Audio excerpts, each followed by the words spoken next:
Good afternoon, everybody. So for those that don't know me, my name is Neil Walsh. I'm the Director of Housing from Civica, and I head up Civica's housing business across APAC. And I'm delighted to welcome you to the Ahuri National Housing Conference for 2023. Now, before we get started, I'd like to acknowledge the traditional custodians of the land on where we meet today and pay our respects to their elders past, present and emerging. I'd also like to acknowledge any Aboriginal or Torres Strait Islanders that may be joining us for today's session. So welcome, one and all. So we do have a little bit of housekeeping that I need to go through. We do have this streamed as well, so welcome to all of our participants joining us from online.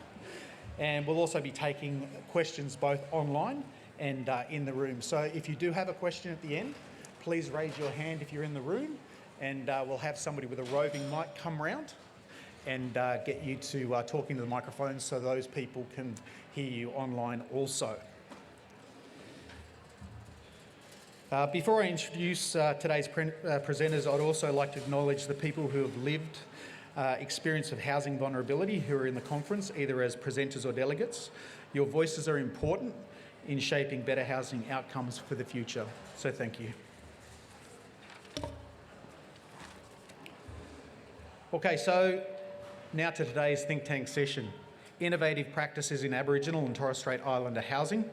For all our presenters today, you'll find their detailed bios in the St George Community Housing National Conference portal. Now, the first presentation is from Natalie Clark and Melanie Goldstein from New South Wales Department, Communities and Justice. Natalie has 16 years experience in the New South Wales social housing sector. She's currently a manager of the Housing Policy, Quality and Review team, which is leading DCJ's housing contribution towards closing the gap. Joining Natalie is Melanie. Melanie is a project officer working for DCJ's Housing Statewide Services team. She's a descendant of the Jirinja people and lives on country in the south coast of New South Wales. Melanie has spent more than 20 years working across various government departments. She has experience working in legal advocacy in revenue offices and at juvenile justice. So I'd like to now welcome Natalie and Melanie to the stage.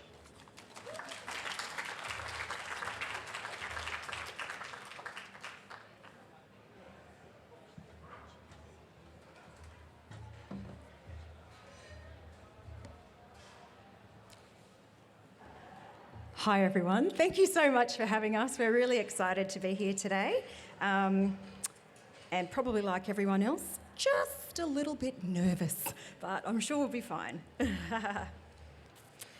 Okay. Clicker. The clicker. Are we on the right page? Yes, we are. Wonderful.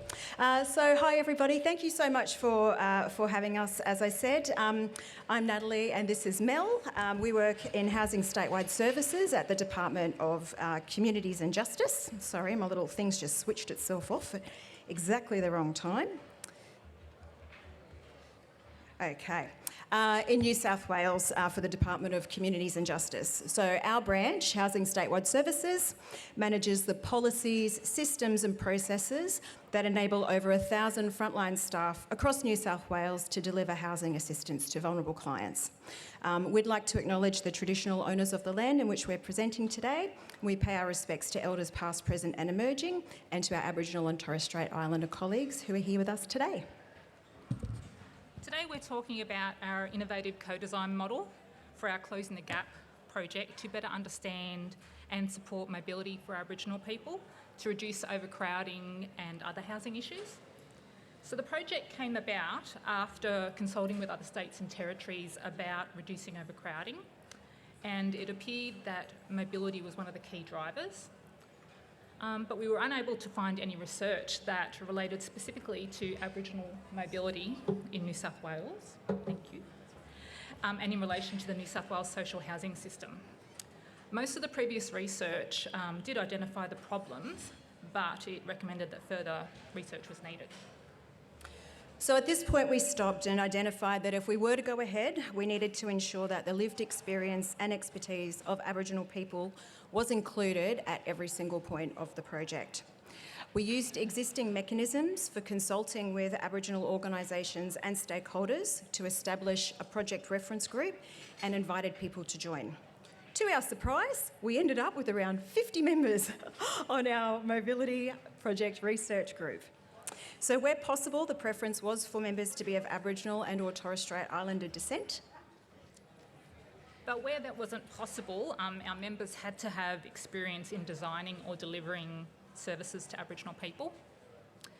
We invited interested Aboriginal stakeholders from the social housing sector, as well as Aboriginal representatives from Aboriginal Affairs, Child Protection, Community Corrections, and also Disability.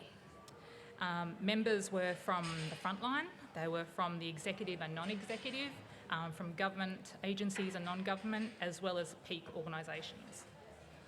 So how did it work? The reference group provided expertise and feedback into that initial project scope and plan. 3 members were nominated by the reference group to help co-design the request for tender to engage an Aboriginal business to undertake the project. The full group assessed all of the EOIs that we received and selected the successful Aboriginal business to undertake the project, which was Inside Policy.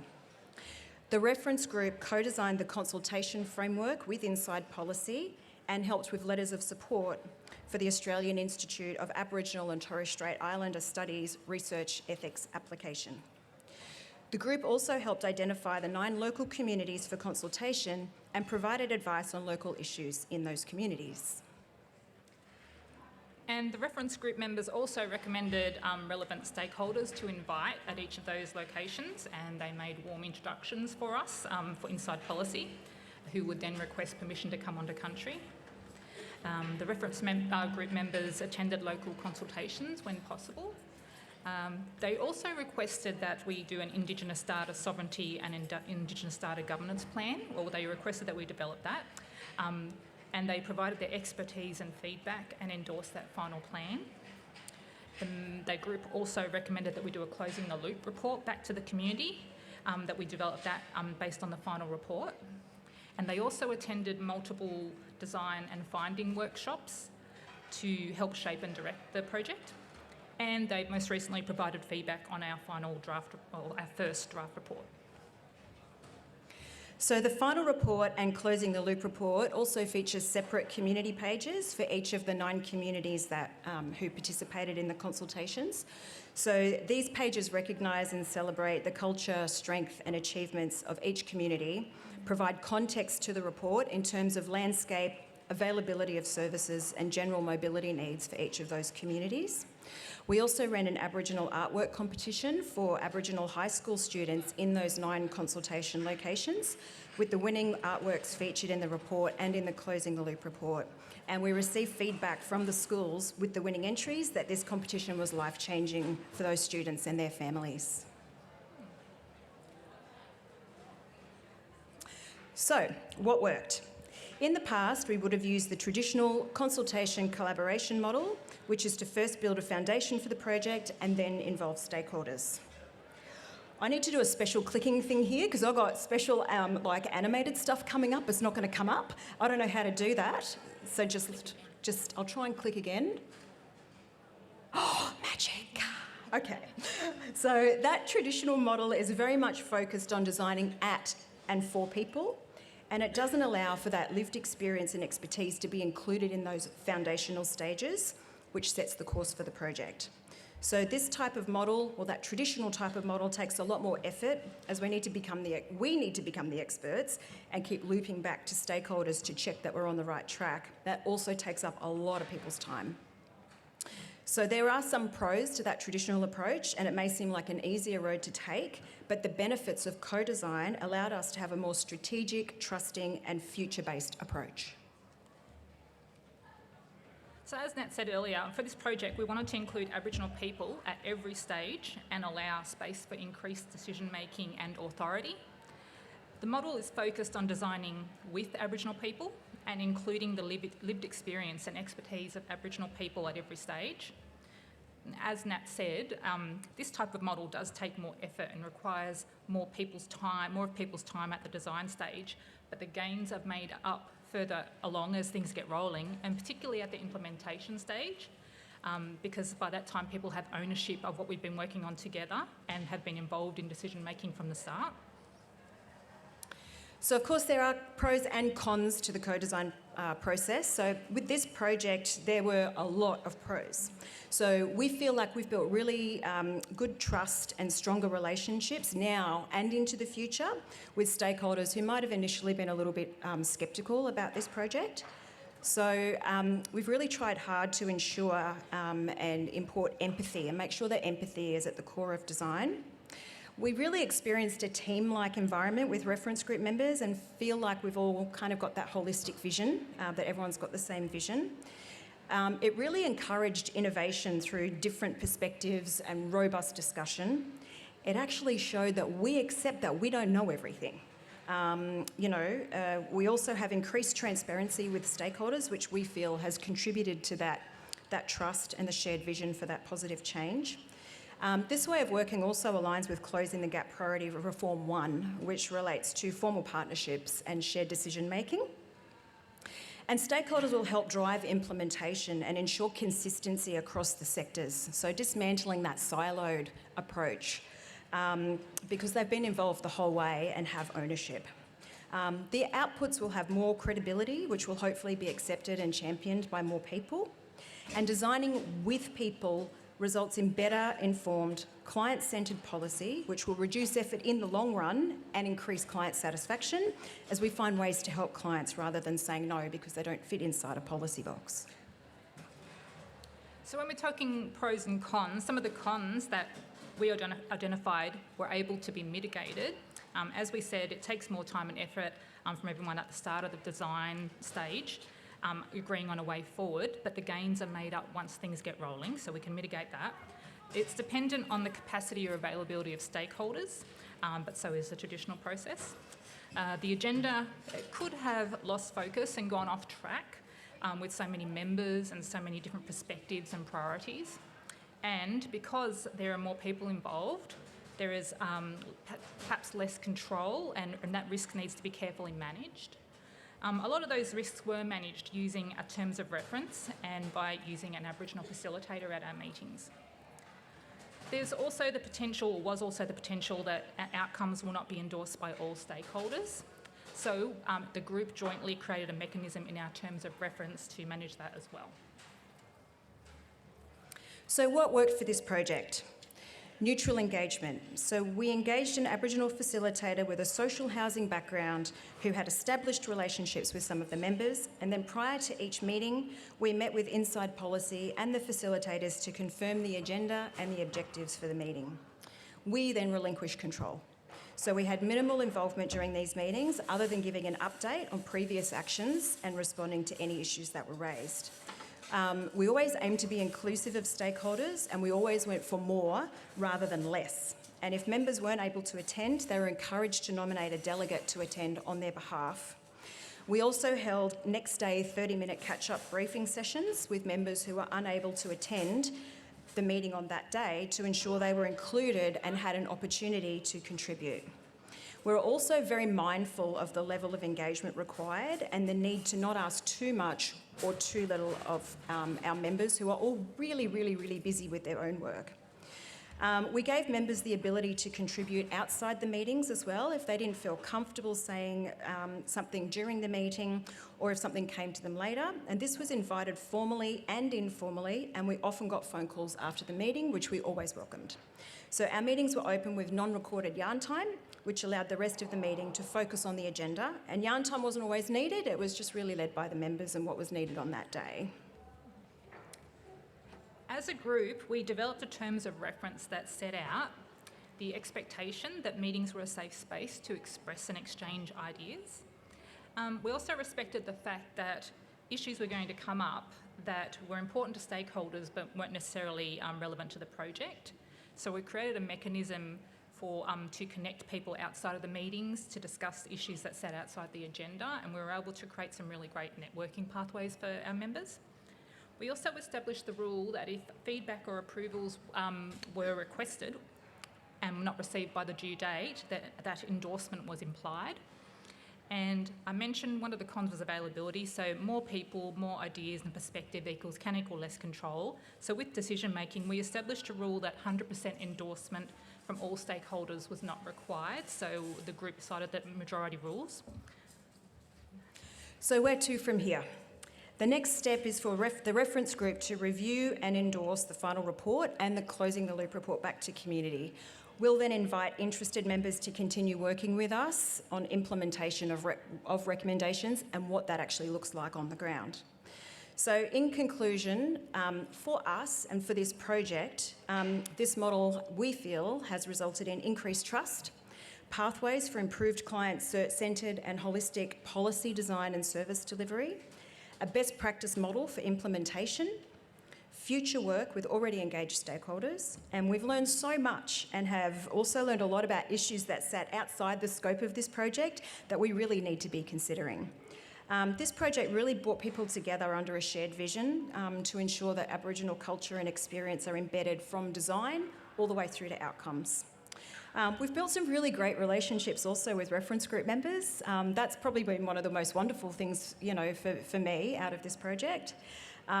We're also confident in the changes that we'll implement because they're informed by Aboriginal people. They show that we're listening and will lead to improved outcomes for Aboriginal clients, families and communities. So thank you. Did anyone have any questions?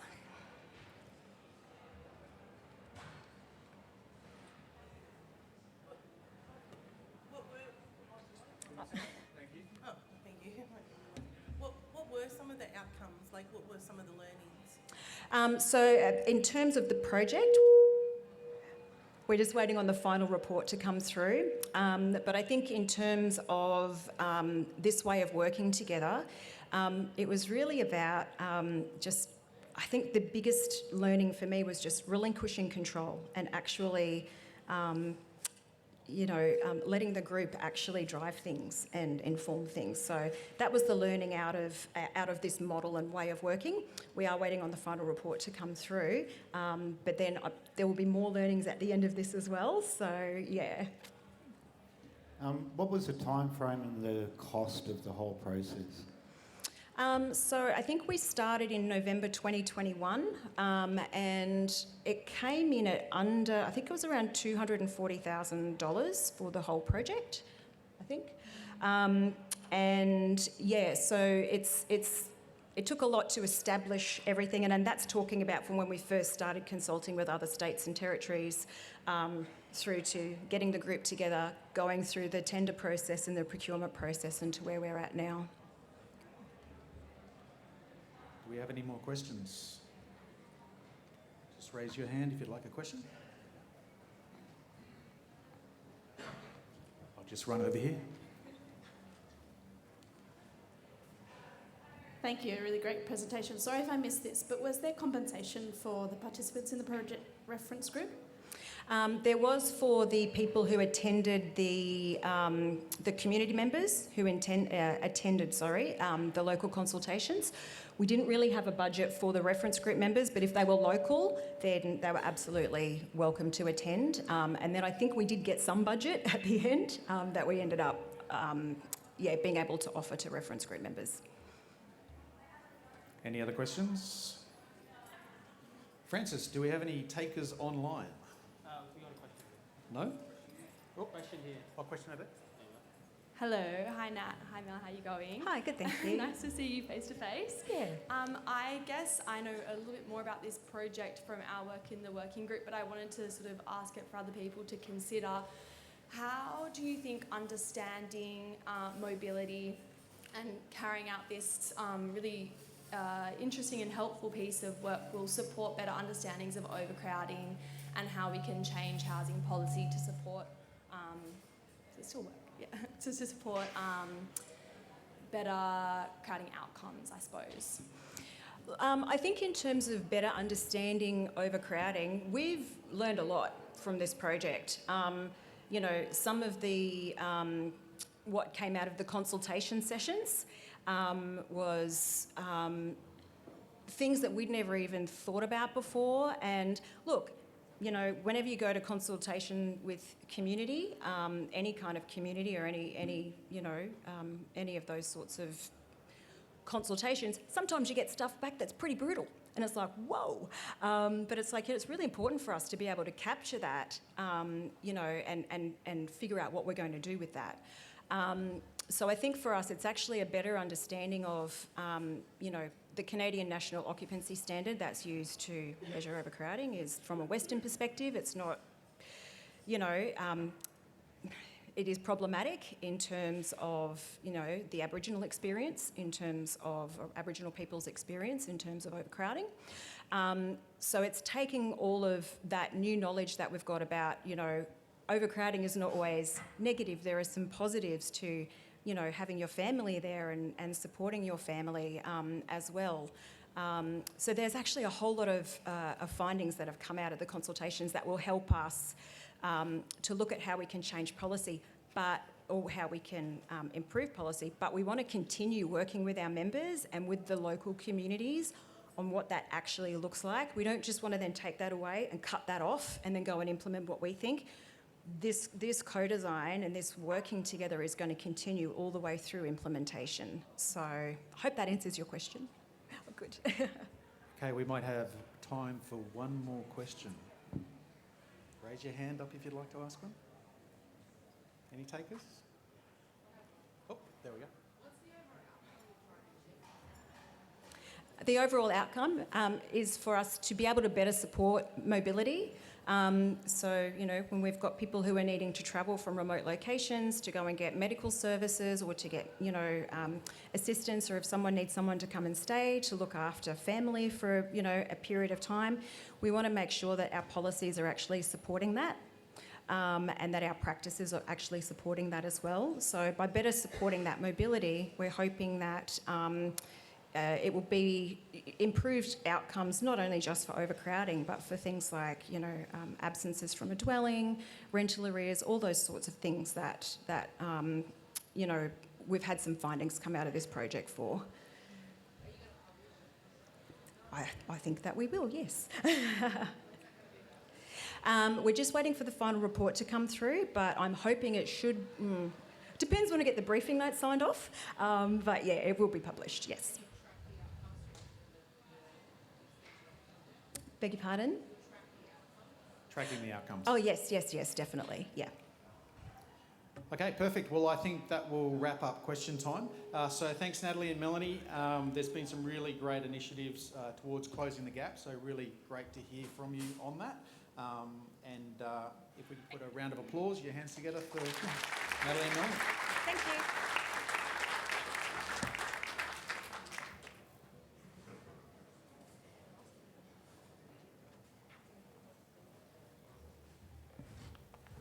Okay, I'll come back up here now.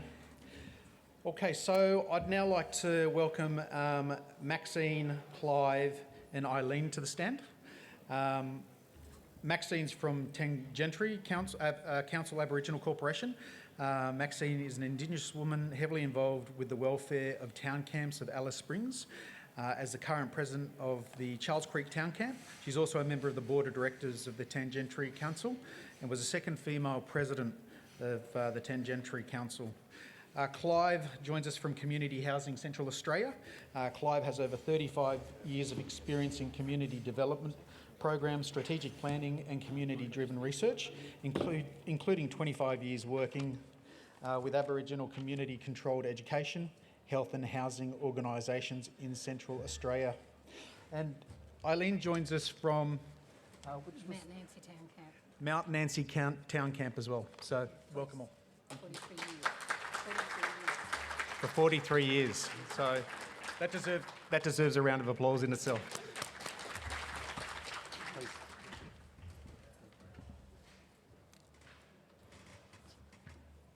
Yapa baru jalan ngujukan ang wangkam nyuru lagu, kujan bayanon unru jangka, kutu jangka, yapa mankaria. Ngulajuk. So I've just spoken in Walbury, introducing and acknowledging the traditional owners of the Turrbal and Yugara people and nation for this country, acknowledging the past, the present, and the upcoming people for this country. Have we got the slides on?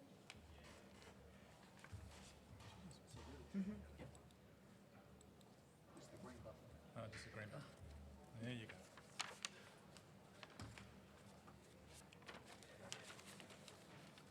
I was put on the spot to speak today, so I am not a very good person to speak to crowds. Okay. From our first slides, as you can see, it's about our tent camps in Alice Springs. I'll let Auntie Eileen do that part of it, and I'll carry on later. Okay, thank you. And I'd like to acknowledge the traditional owners of this country as well. The town camps of Alice Springs is unique. They're not reserves, but they are where Aboriginal people settled in the old days and never moved. And now we have 290 houses there. So we've got 16 town camps in Alice Springs on special purpose or Crown leases, governed by Incorporated Housing Association. Maxine's Housing Association, she's the president of. They meet every year and they select their governing committee. I'm on Mount Nancy Housing Association, and I've married a town camper and I've been there for 43 years. And all my children and grandchildren are town campers. Every housing association on the 16 town camps, they meet every year and they select their representatives. And Tangadura Council is our organisation. Just talk a bit about the history. Dating back to the early settlements, Incorporated started in early 1970s. There are 290 houses. Maxine can talk about the language groups. We've got about 16? Yeah, about 16 Indigenous languages spoken on our town camps. Yep. And for our language groups, well, for Alice Springs, it's Central Aranda people are the traditional owners of Alice Springs.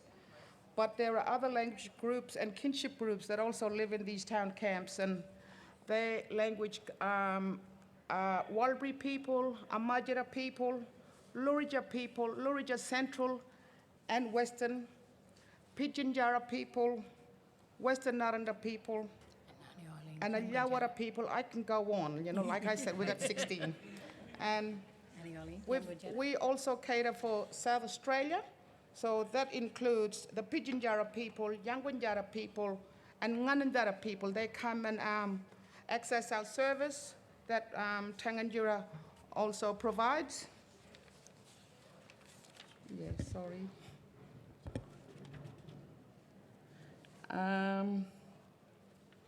And for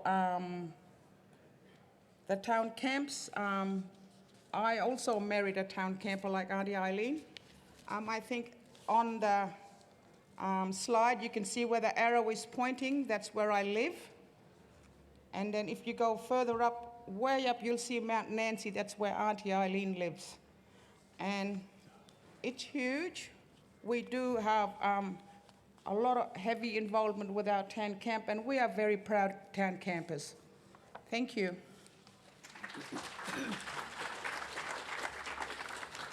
Yeah.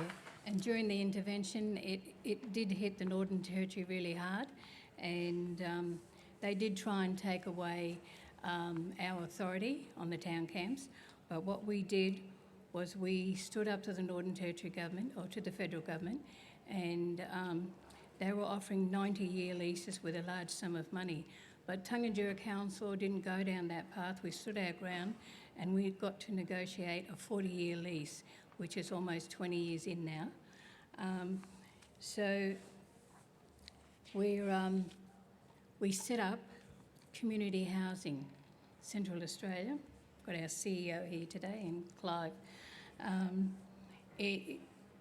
We decided as the town campers the future needs of our housing, and we decided that we will have a community housing organisation, and we set that up. And the Northern Territory Government said to us that you will have, what's that thing? Reference groups. And we said to them, we considered it and we said no. Reference group is not our language. We have elected representatives and they will decide who will be representing on Tangentyere Council and on community housing. But I'm very happy to say that we developed community housing organisation.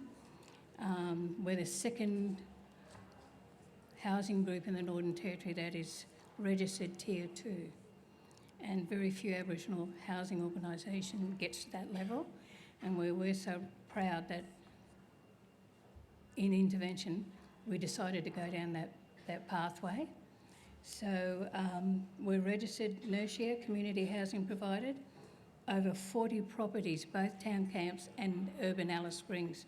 So we provide housing for all Aboriginal people, not for just town campers. So we also have the housing tenancy management for town camps, 2011, 2016, 2017 to present time.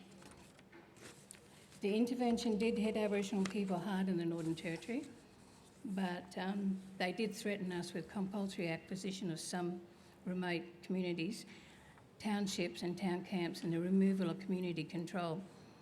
A lot of Aboriginal people, they didn't stand their ground and they took the $100 million for compulsory acquisition. Now, we were able to renegotiate the 40-year lease, and we're so proud of that and setting up that community housing organisation. The town camps between 2009 and present became Crown land perpetuated leases to Aboriginal Housing Association and leased back to the Australian Government and managed by Northern Territory Government under Housing Management Agreement. That was 15 years ago. We lost our housing and control. Town camps in Alice Springs today, we negotiated a 40-year lease, and we're negotiating to take back housing control for our town camps in Alice Springs today. I'll hand you over to our staff member, Clive, who will talk about our fantastic community housing organisation.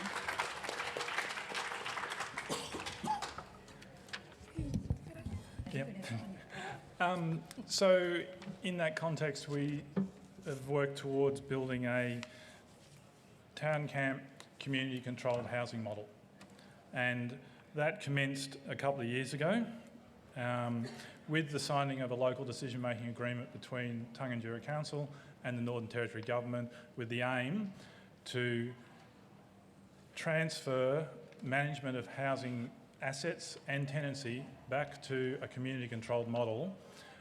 The target was July this year. Failed. With funding from the Office of Township Leasing, we've developed a Stage 1 report which developed a model of what a town camp community housing model would look like. That was completed and then we did an asset condition report which was completed under slightly awkward conditions of COVID, so a lot of it was done as a desktop study. And then the aim was to do that transfer the middle of the year, and for a variety of reasons, both because of the National Aboriginal Housing Partnership being up for renegotiation, some issues around negotiating the timelines, we didn't meet that deadline. It's been extended by a year.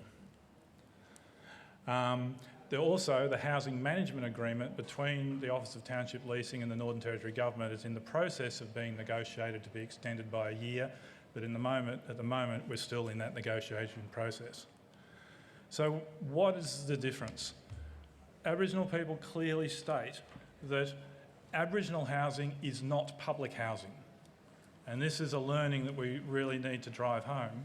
There's much more to the model. There's all those areas in green on that slide are all those bits we've been hearing about in this morning's discussion about home ownership and the other discussions you'll have around community. What both of my co-presenters have lived on the town camps is about that community. Having a community sense, community involvement and community control, real community control on the ground is the beginning stage, and it is so fundamentally different from what governments deliver in public housing. The other issues that we want to bring to the table with this new model is greater transparency around control, who's got responsibility, where the money tree is. More control and more responsive repairs and maintenance. We've had properties that are sitting for close to a year empty in a housing shortage because of lack of resourcing. These are complex communities and they're not just a simple based model of public housing. Oops, go back. So it's very timely to say, what are the issues? Hearing Aboriginal people's voices is quite a timely concept, and it can be done both with and without a referendum. We need to create transparent understandings of costings and funding sources, which has become quite an interesting process of negotiation, and to ensure equitable funding agreement, that there's future funding for Aboriginal housing model, not just a dribble of a little bit of public housing money that gets handed over. And that this is a real return of Aboriginal housing management to Aboriginal hands, not a transfer of public housing to the community sector. So these properties were taken for Aboriginal people. So the presenter this morning said, 15 years ago we had this static report, nothing's changed. For my co-presenters, 15 years ago, their housing experience went backwards. Their housing experience was stolen from them and they were forced into public housing, whereas before they'd had their own community housing. So also a recognition that town camps are complex communities. It's not a group of people who are all on Centrelink, I'm sorry. It's a mixture of people who have got jobs and people who are on benefits, and that is really rich and vibrant and good, and we shouldn't be coming up with a model which tries to dumb that down. So what have we achieved? Not as much as we want to, obviously, having missed those deadlines, but we have come up with a new rent model which allows for that mixture of social housing, bringing in CRA money, but CRA money, I'm sorry to say to some government people, does not create a self-sustaining housing model. We all know that, but actually we don't all know that, as I've discovered. And what we've also achieved is a greater level of community engagement. The housing associations after the intervention, many people just turned off and felt disempowered. Trying to bring that sense of control back to people now is trying to make up for where we were 15 years ago, which is pretty shocking in this country. We've also generated a greater understanding of how the government's been managing the portfolio in the last 15 years, including where properties actually are, not where the report says they are, including that rates are being paid to the town council, who knew, and on top of the rates being paid, we're also paying for them to collect the rubbish, even though those town camps don't get the same services that I get on my street half a kilometre away. Still to do. We still have to realise that community control. We want real community control, not government control in different clothes. Take your hand off and let people run their own lives. It's a housing return, not a housing transfer. We're currently negotiating the final roles and responsibilities agreement. Many of these have been sitting around for a while now, waiting to be negotiated through. And we need to make sure we gain adequate government funding for a sustainable, not a self-sustaining, Aboriginal community housing model. Thank you.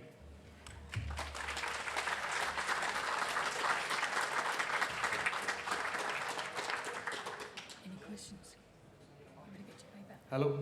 There we go. Run away.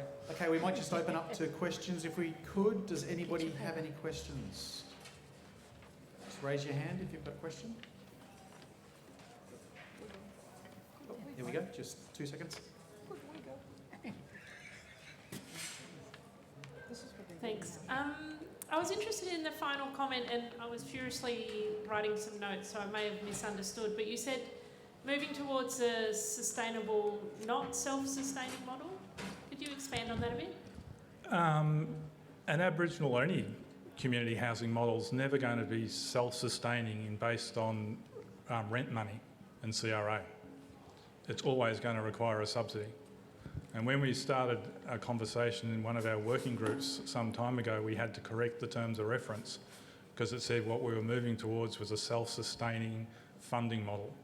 And we had to point out that, well, why should we be this magical thing that doesn't happen anywhere else in the world? There's always going to be the requirement for a subsidy. Any other questions? Hi, I'm interested in a number of things, but just to focus on a couple, the whole issue of transparency that you talked about particularly about funding and costs. There's a lot of similarities in the Queensland context in our remote communities where when the state took over management, I think there hasn't been a lot of transparency about what that's costing them and what the outcomes are. I think given how far we are down the track since Napari, the sorts of things that you're identifying are really critical for us to see about what didn't work about that experiment. But the other thing I'm interested in is what you said about recognising the communities as not just everybody on Centrelink, that they're complex communities with people in different circumstances. And I'm wondering whether you've got some initiatives or ideas about how you manage that. Is it primarily around rents, or is it different housing structures? Are there other things you've taken into account? Because that's also true, particularly in our discrete remote communities in Queensland, where, you know, as some of the economic development happens, we've got people who are employed and not employed, but the social housing model doesn't really differentiate or recognise some of those things. Do you want to talk about that? Maxine. The complex nature of the people living on the camps. Yeah. Maxine was employed with the Northern with what? Justice, legal. Well, you talk. I worked in the legal area, in the Aboriginal legal aid for 18 plus years. So with the complexity of our people, Alice Springs is the hub for all the language groups that I've mentioned earlier. So it used to be where one town camp was just for one language group. But now with intermarrying, so you got other groups marrying into other groups. So then it does make it a little bit complex with intergenerational marriage in different town camps. And I think that's what we have now come to terms with. We've got these intergenerational marriage, language groups marrying into other language groups, so from the east, west, so that's what's making it so complex for us. And most town campers are employed. We do offer training, and I was employed by my nephew, who was a minister, who's the Attorney General for the Northern Territory Government, for 4 years. But, you know, there are opportunities for all town campers to be employed and for training. So we're proud about the future of our town camps. We'll always sustain them as long as there's elders like us who push them. My grandson is a qualified carpenter. He works out on the mines, but he's also come back to Tungunjura, and he did learn his trade at Tungunjura Council. My daughter is the chairperson of not IBA, but it's a bit similar to that, for the Northern Territory Government, that gives out funding to different organisations. And the other daughter is a teacher. And so we're really proud of our town campers. They can achieve to be teachers. They can do well. They can be... I've got another grandson who's an electrician. Yeah. So it's unfortunate today that we haven't got a photo of our town camps and our housing. So we'll try and get a photo of that, eh? Yeah. So is there any other questions? Yeah. Okay. Just add something to that response, sorry. I suppose my point was that town camps shouldn't be treated as a public housing estate. And that the rent model that we've created tries to allow for that sort of movement, and that, you know, these are actual Aboriginal communities, not public housing estates. And to be fair, in terms of the transparency issue for the NT government colleagues who are here, it is a complex one in terms of many government departments and wings of government departments, and that we're all in Alice Springs and there's other people up in Darwin, and it's often the left and right hands there don't necessarily know what each other's been doing. And so, you know, it's a complex model, but we've got to try and bring it all under one wing, so we've got to know what all the bits are. Okay, well, I think that will do us for questions. So with that, I'd like to thank Maxine, Eileen and Clive.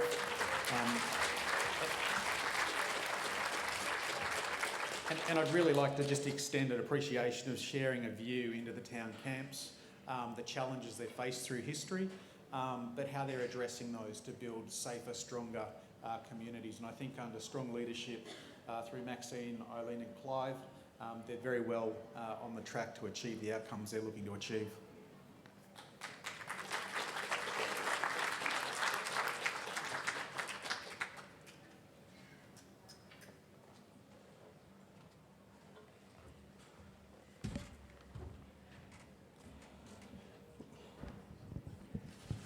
Okay, so our third presentation is from Danielle Gentles.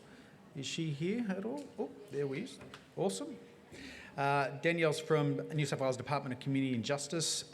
She's a project manager for housing statewide services in Department of Communities and Justice with over 22 years of experience working in the housing sector across policy, projects and operational roles.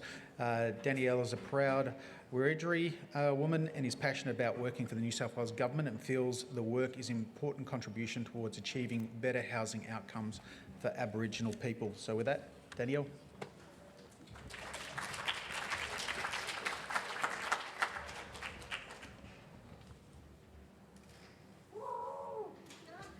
This is nasty.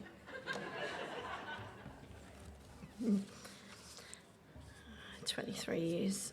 I told somebody that I started at the preschool graduate program, clearly, today. Hi everyone, good to see lots of familiar faces.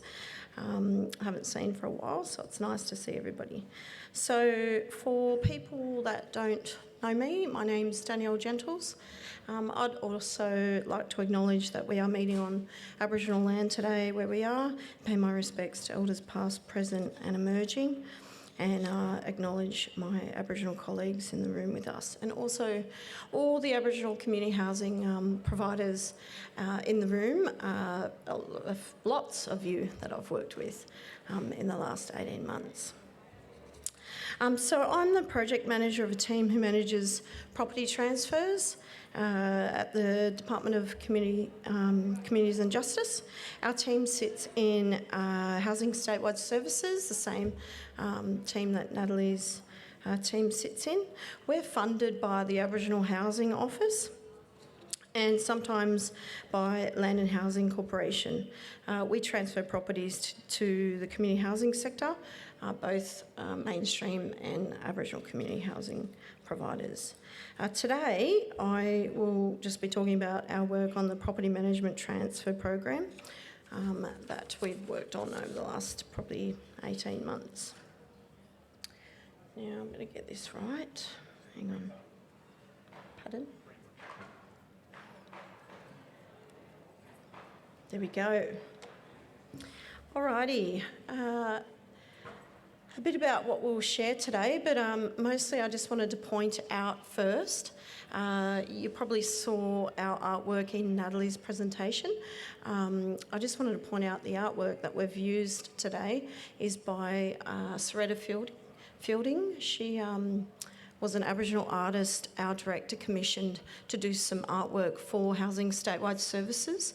So not only did she create that artwork, and we have it hanging at Parramatta in our space, but she created some digital art that you'll see in our presentation today. So I just wanted to point that out for everybody. because it's beautiful.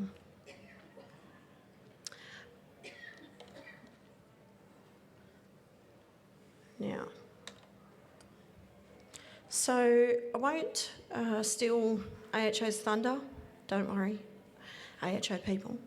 I will be talking about what we worked on as an operational implementation team, but I will acknowledge that AHO drove the program. It was definitely their strategy to transfer the properties to the community housing sector. My team obviously worked very closely with AHO staff in doing that. We transferred those properties as a staged approach. It felt like it took us 20 years, but it didn't. It did take us a couple of years to get there in the end, over 21 and 22. And we did that in small batches, which I'll talk about a bit later. Properties were transferred, obviously, to registered providers. This is a bit about the bigger picture stuff, I guess. So DCJ and my team, we were engaged to implement the program. This was sort of off the back of, look, I don't follow my slides, so just sting out if I talk too fast, but this was off the back of Schmidt, so social housing management transfers.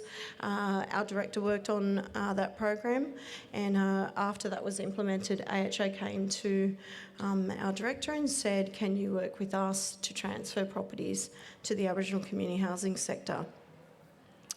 We agreed, and we said we could do it, transfer 1,500 properties by the end of 2022. We nearly got there, just nearly. AHO funded the program, funded our team, and we used a cost recovery model. AHO developed the strategy, like I've said.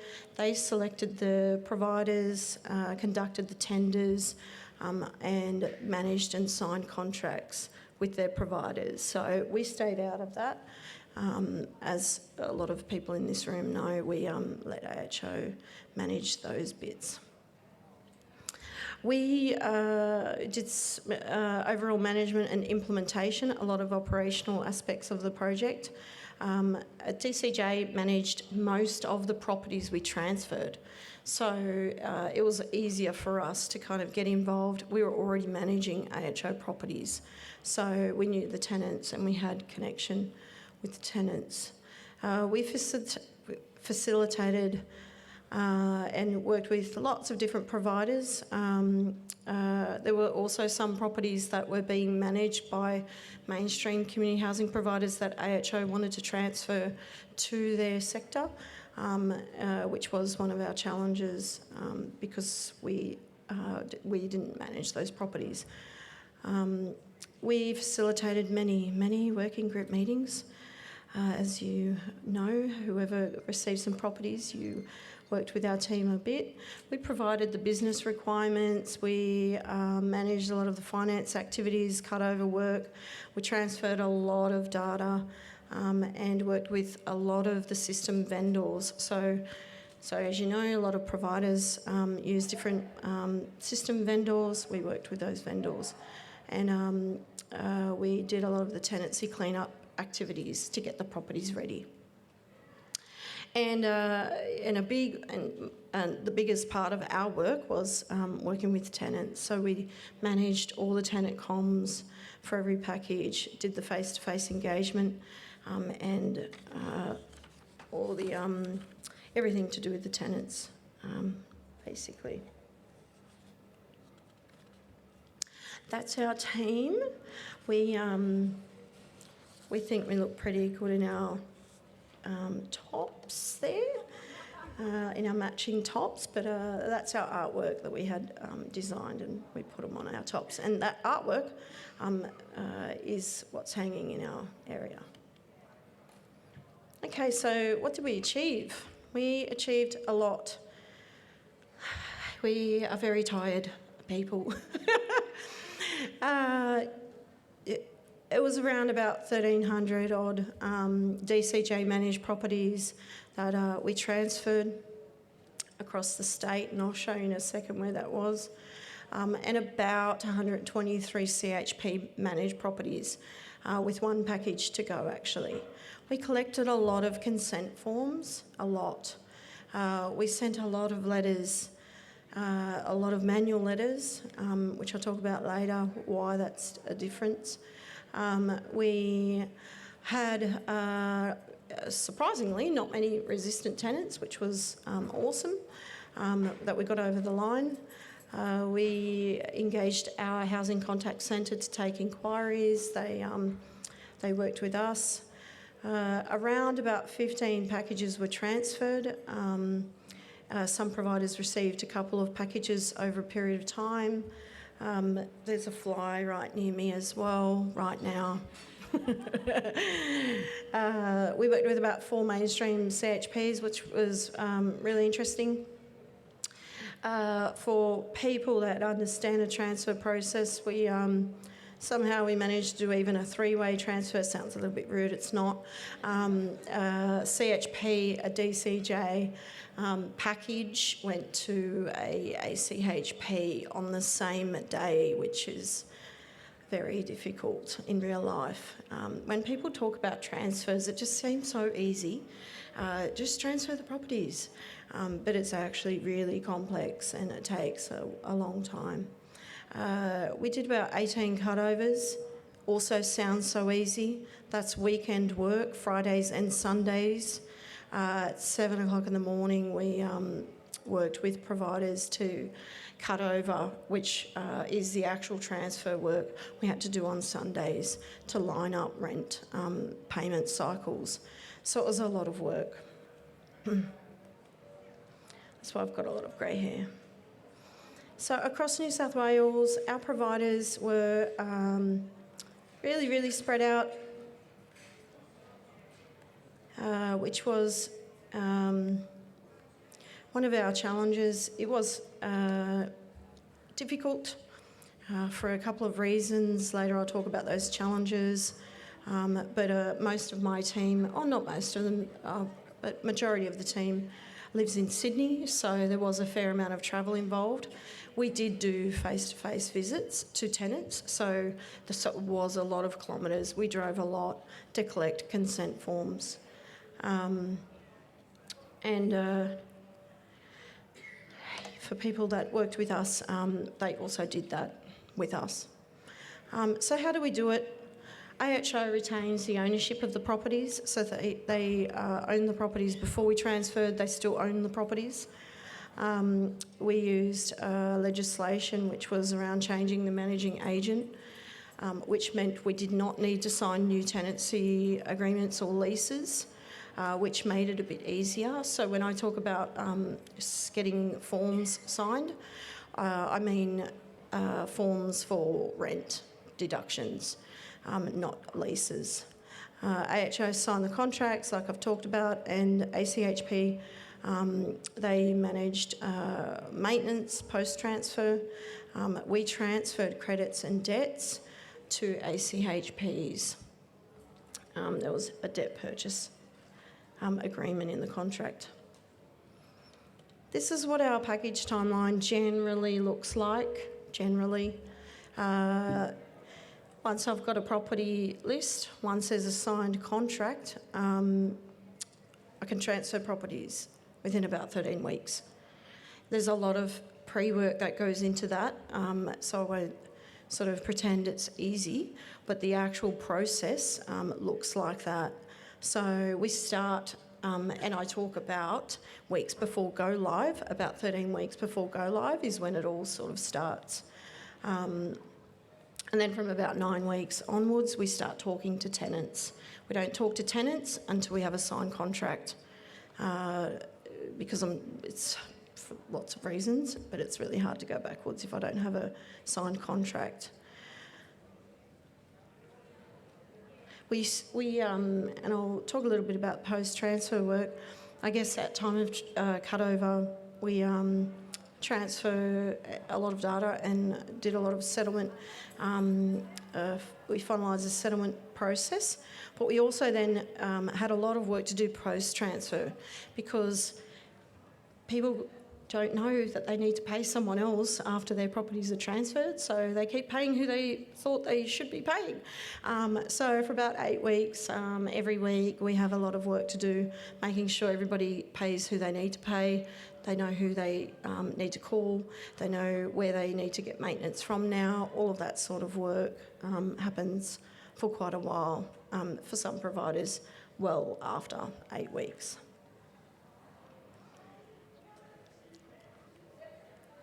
This is what our property transfers look like, and these are the different components. So I don't want to say it's a cookie cutter process, but once we worked this out, which did take us a long, long time to work out the components and exactly what we need to do literally day by day in every week leading up to the go live, we did it again and again and again. As long as providers were ready and as long as providers agreed on the transfer date, we did that every single time. It looked the same every single time. So we pushed providers along every week. We met with them and made sure that they were checking off everything we needed them to do in the lead up to go live. Some of the providers or some of the stakeholders were involved in different components. We weren't involved in contracts, like I said. Our team was heavily involved in the transfer of data, for example, and a lot of the tenant engagement process. So, you know, it's, I don't want to say it's not a complex, you know, transfers are very complex, but once you know it works, yeah, you just you get on with it. You get the agreement and you need to make the step and move forward, get the properties transferred.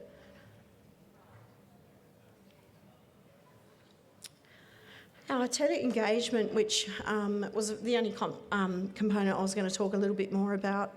Like I said earlier, we took a face-to-face home visit approach. That worked much better than any other approach that we used. We did use lots of different methods, I guess, to engage tenants. Not everybody wants a home visit or needs one. They're happy to sign the paperwork. Some people on market rent, they don't need to sign paperwork, actually, or they might just want a phone call. We sent lots of SMSs, lots of packages, lots of forms, all of that sort of stuff, but home visits worked for us best, which meant a lot of driving. This is our timeline. So, like I said, about 9 weeks before we send our first letter, every package. That does not change. So every package 9 weeks before is when we start communicating with tenants, and then we move through the timeline. So every package, we know what we're doing every single week in the lead up to go live. We're on the move. We literally picked up forms from everywhere, hospitals, clubs, everyone else's house but the tenants. Wherever we had to pick up a form from, we drove there, which was quite funny actually, some of the places. Some of the unintended outcomes, I guess, were around very, very quickly, and it really wasn't our job, but building capability. ACHPs learnt very quickly what they needed to do every single week in the lead up to go live, and we pushed them along and made sure we did that. Technology was interesting because all of this happened when COVID just hit. Some people I've only just met today in real life because every single working group meeting was held virtually. COVID basically pushed us to do that. So we had to learn about technology very quick. Some of the challenges I just wanted to touch on before I sort of finish. Obviously the provider readiness. My team were driven by contract signing dates, so we had a schedule set for the 18 months and package transfer dates were set. So providers needed to be ready for those dates. We had not a lot of room to move, none of us. And that was a bit of a challenge sometimes because I couldn't move dates around. We needed to make it work and get the properties transferred. Tenant payments, for people that work in housing, you know that tenant payment lining up cycles is extremely difficult in a transfer package, and floods and COVID. What's next for us? So we've finished PMT actually, but we've moved on to title transfers, which is super exciting for us. Our team is still working with AHO and Land and Housing Corp on title transfers. So we've completed one package already of title transfers, and we're about to do another one at the end of the year. We have, I think, one more package of management transfers, and we're working with LAC on other management transfers. And that's it. Ah. I'll just grab this. Do it. We might just have to hold questions for Danielle, so unfortunately we're out of time, but please feel free to reach out to Danielle and ask any questions that you may have. Danielle, thank you for that. It was great to get an insight into the complexities around delivering such a large stock transfer program, and hopefully you get a bit of a break and recuperation now that it's done. Okay, so our last speaker is Heather MacRae from the Fulcrum Agency. Heather is an associate and registered architect at Fulcrum. It's an agency with experience delivering complex projects in regional and remote communities across Western Australia and the Northern Territory. She's currently co-leading a master plan for the traditional owners in the Wadjai Northern Territory area. So with that, I'm going to invite Heather to the stage.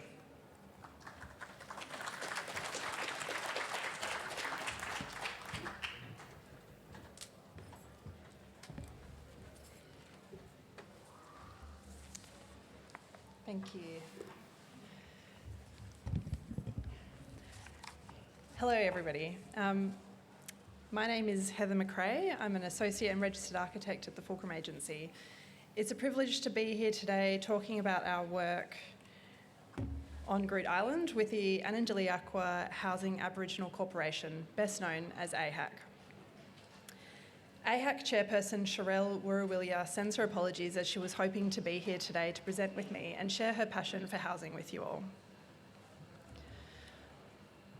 I would like to begin by acknowledging the traditional custodians of the land on which I work and live and recognise their continuing connection to land, water and community. I repay respect to elders past, present and emerging.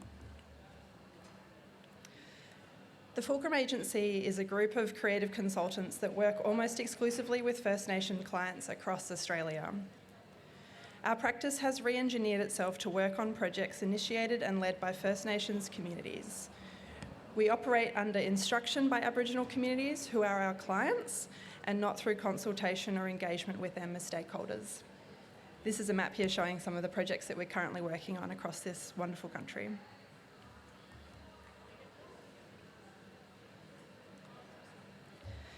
I'm going to speak today about one of the more recent components of the ongoing work we have been doing on Groote Eylandt.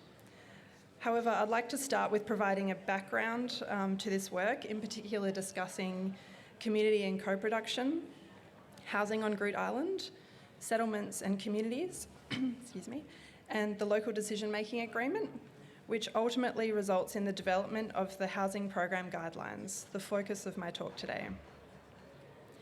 This is a comprehensive protocol and engagement toolkit developed for AHAC to create a plan for everybody to work together on. So this is a map of Groote Eylandt in the Gulf of Carpentaria. It is 3 township communities and several satellite communities or homelands. There are 14 clans across the archipelago with songlines and connections extending across the mainland. So we started working with the Anandjaliakwa Land Council, the ALC, in 2015. First, we did baseline mapping, leading to the development of the Groote Community Master Plan. This work included housing master plans, subdivision and growth plans. These master plans were updated in 2019 to support the local decision-making agreement. The master plan work quickly led to a review of the housing on Groot and the development of the Groot Housing Guide and ultimately the Groot Archipelago Housing Program, known as GARP. This resulted in an ongoing program of new housing being designed and developed by the community. In 2019, the local decision-making agreement was signed with the Northern Territory Government and was a key trigger for the establishment of AHAC and the development of the housing program guidelines. The empowerment of community was identified early on as a key requirement if there was going to be the required improvements to housing. We worked extensively with the ALC, AHAC, and the housing reference groups on how all aspects of housing should be designed and delivered. The focus was co-production, not co-design. The community was clear that for the program to be successful, they needed to lead the decision-making and leverage their experiences and knowledge to develop solutions together. So one of the most critical components of community life is housing. This was evident from day one working with the community. The work we did early on looked at how there could be a culture-first housing model.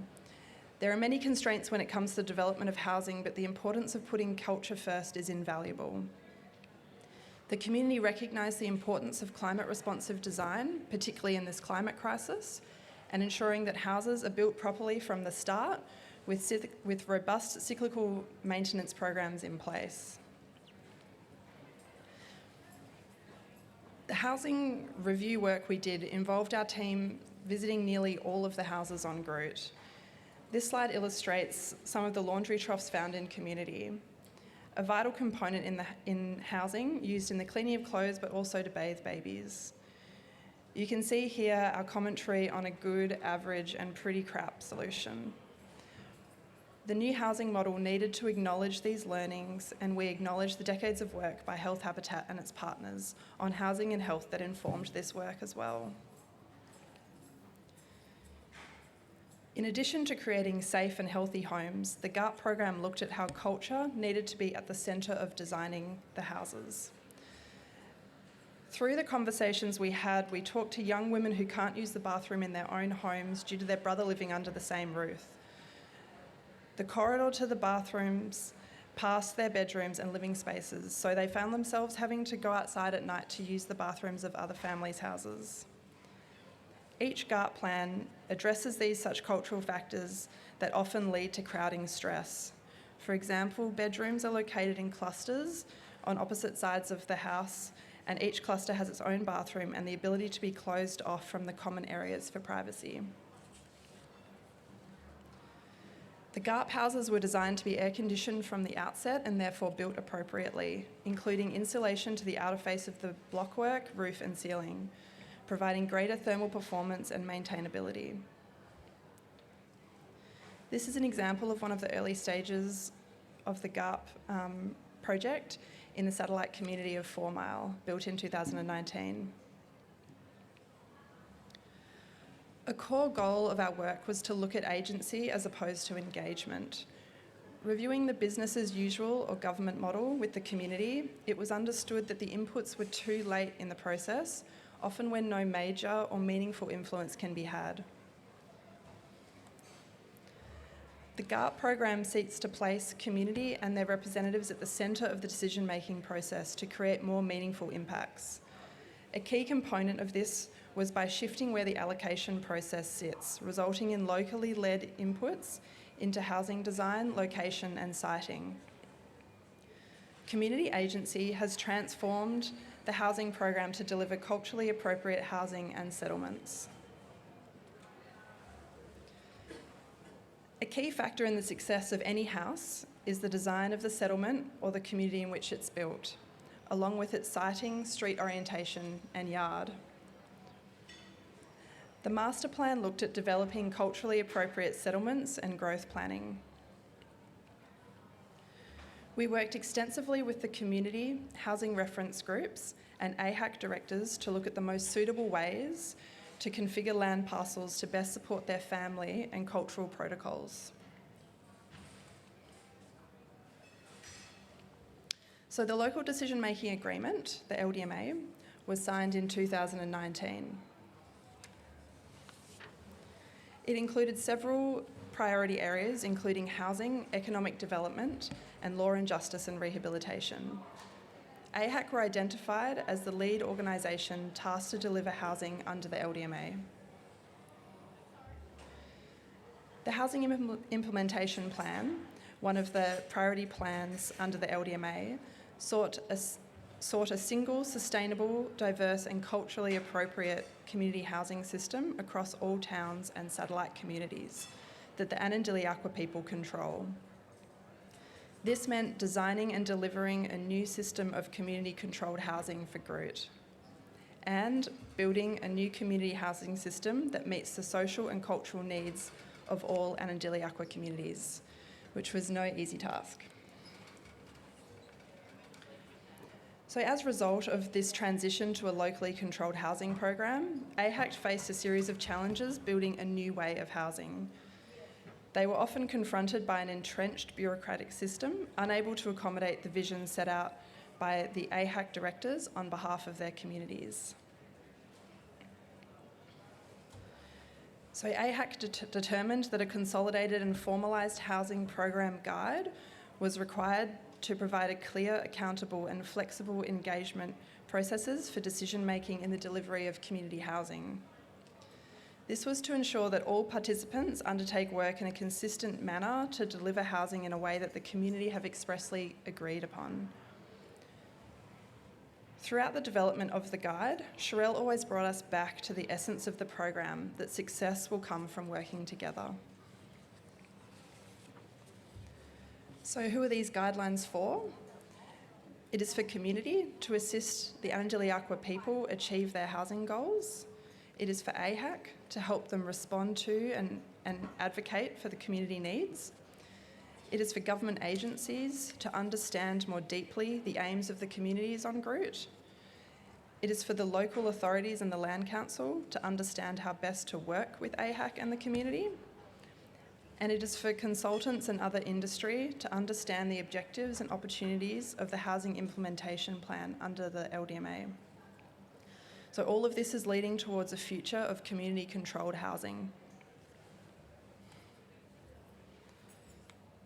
So the guide is structured into 4 main sections: an introduction outlining the aims and objectives of the housing program, the community engagement protocols, which outlines how parties should engage with AHAC and the community regarding housing, the housing program overview, which outlines the components and structure of the program, and the detailed methodology outlining the steps of each of the parts of the program, including the objectives and outcomes sought.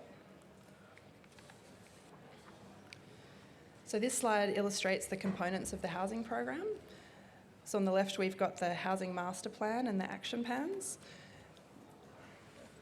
the housing allocation processes, the new land subdivisions, GARP housing, alterations and additions, repairs and maintenance, and the program and community audit, which ties the whole project together and continues improvement. It is important to ensure that all distinct components and streams are supported and connected for the success of the program.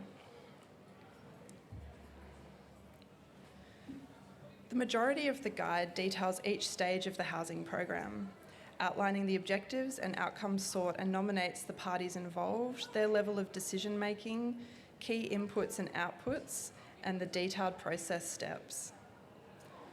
It outlines consultation requirements, along with design considerations and risk management strategies. Where required, resources and toolkits to assist all parties to engage fully are outlined. Here you can see an example from the subdivision section, outlining how to establish the community design criteria. Over on the left, an introduction is provided describing the importance of this stage, the inputs and outputs that can be expected, and the roles by each of the stakeholders. On the right, you can see the details of each step describing the scope, timing, materials and examples. The guide also includes graphical guidance material to aid AHAC and the community understand and consider design ramifications. For example, here with the development of subdivision design criteria, the potential impacts of putting houses too close together or particular road layouts are described. The tenant co-design processes are also detailed in the guide, highlighting the significance of these processes and providing key questions for the facilitator to work through. The GARP housing co-design process, for example, steps through what the possible design options are, when they might be beneficial for a family, and the tools and materials to aid in the conversation. The project also involved the development of posters of each part of the housing program. The posters provide a snapshot of each of the stages and help AHAC communicate to the community and the stakeholders. It helps people know and understand where the program is at, a key tool in informing and empowerment. So these are some of the details of the GARP process.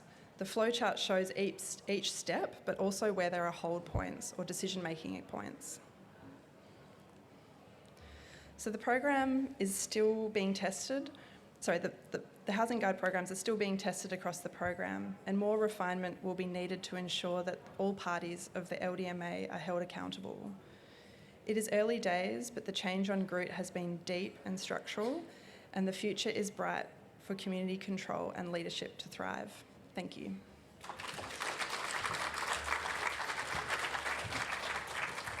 Okay, do we have any questions for Heather? Can you get access to the guidelines? Are they on the web? Unfortunately, it's a AHAC document for them to distribute to stakeholders as required. It's a pretty big guideline, but yeah. Anybody else?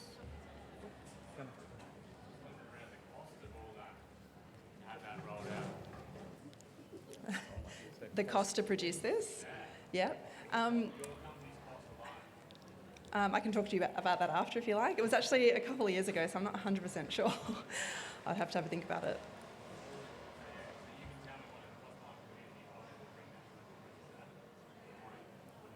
Yeah, sure. I can. Oh, sorry. Yep, I can have a chat with you after about it.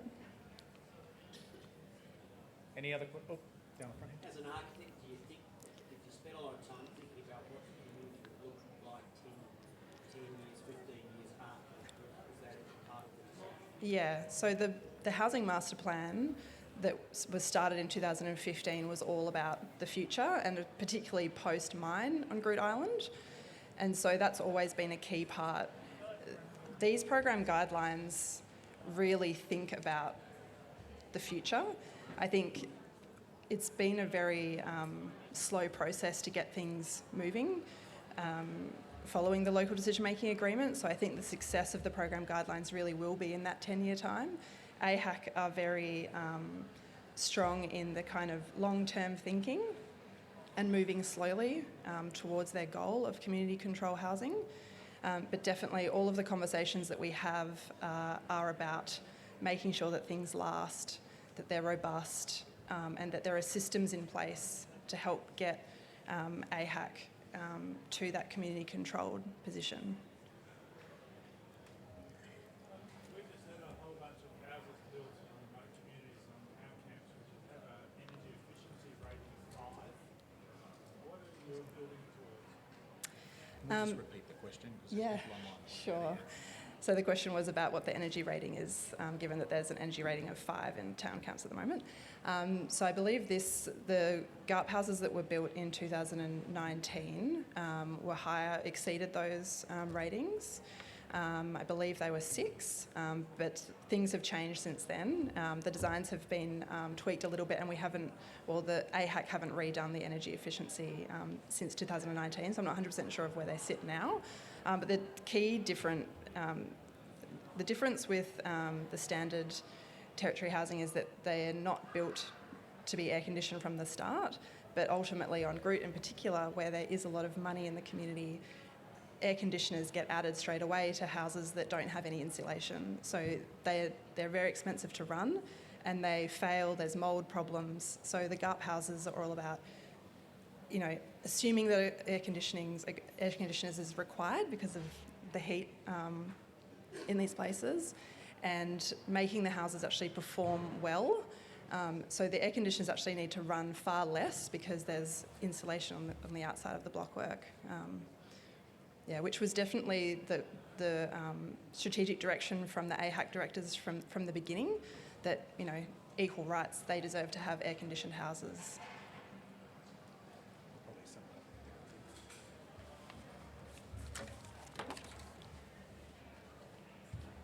Thank you. Can we please put our hands together for Heather? Thank you. Now, also, if you have any questions, feel free to reach out to anybody that's presented today. This now wraps up the first Civica Think Tank session. Obviously, we'll be here again tomorrow with lots of exciting presentations. We're now going to head into afternoon tea, which is obviously in the exhibition precinct. So, shameless pun, if you don't know who Civica is and what we do, make sure you drop by our stand and we'll have a chat. There is going to be another session in here at 3:30, so we've got plenary 2 rental systems, international perspectives. We'll be back in this room. For those online, we'll see you again in the final sessions in 30 minutes. But before you all leave, if you could all put your hands together for today's fantastic presenters. I think they've given us a great insight into how we're trying to close the gap in our Indigenous communities. So thank you all.